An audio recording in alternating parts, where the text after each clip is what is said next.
പറ്റി തന്നെ ദൃശ്യത്തിലെ ആ ഒരു കഥാപാത്രത്തിനെ പറ്റി തന്നെ ഒത്തിരിയേറെ പേര് ഇപ്പോഴും എടുത്തു പറയുന്ന ഒരു കാര്യമായിരിക്കും അല്ലെ. അന്നത്തെ ആ ഒരു അമ്മ എന്ന് പറയുന്നത് ഭയങ്കര നമ്മളെ പീഡിപ്പിച്ചിട്ടുള്ള എല്ലാം തകർക്കാൻ റെഡി ആയിട്ടുള്ള അമ്മയാണ്. പക്ഷെ ഇതിൽ നമ്മൾ കുറച്ച് ഡിഫറെൻ്റ് ആയിട്ടുള്ള ഒരു അമ്മേനെയാണ് കാണുന്നത്. സോ ഈ ഒരു റോളിനെ പറ്റി എന്താണ് പറയാനുള്ളത്? കംപ്ലീറ്റ് പറയില്ല എന്ന് എനിക്കറിയാം, എന്നാലും ഞങ്ങൾ സിനിമ കാണുന്നുണ്ട്. പക്ഷേ ജസ്റ്റ് ഒരു ഐഡിയ നമുക്ക് തരുവാണെങ്കിൽ എന്തായിരിക്കും?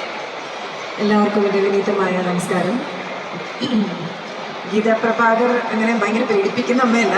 അവസ്ഥ കൊണ്ട്, അവരുടെ പൊസിഷൻ കൊണ്ട് അവർ എല്ലാവരെയും ഒന്ന് പേടിച്ചു പോകുന്നതാണ്. ഇതിൽ എൻ്റെ കഥാപാത്രത്തിൻ്റെ പേരും എൻ്റെ പേരും ഒന്നാണ്. ആശ എന്നാണ് എൻ്റെ കഥാപാത്രത്തിൻ്റെ പേര് സിനിമയിൽ. ആശ ഒരു പാവം വീട്ടമ്മയാണ്. ഹരിഹരൻ്റെ സ്നേഹനിധിയായ ഭാര്യ, അജീഷിൻ്റെ സ്നേഹനിധിയായ അമ്മ, മോളുടെയും അതെ. പക്ഷേ അവരുടേതായിട്ടുള്ള കുറുമ്പുകൾക്ക് കൂട്ടു നിൽക്കുകയും അതോടൊപ്പം തന്നെ നമ്മുടെയൊക്കെ അമ്മമാരെയൊക്കെ പോലെ എന്തൊക്കെ ചെയ്യുമ്പോൾ അങ്ങനെയൊക്കെ ചെയ്യുന്ന ഇപ്പോഴത്തെ യങ് വൈബുള്ള ഒരു ജെൻസി വൈബുള്ള നിങ്ങളുടെയൊക്കെ അമ്മമാരെ പോലത്തെ ഒരു അമ്മയാണ് ആശ എന്ന് പറയുന്ന കഥാപാത്രം.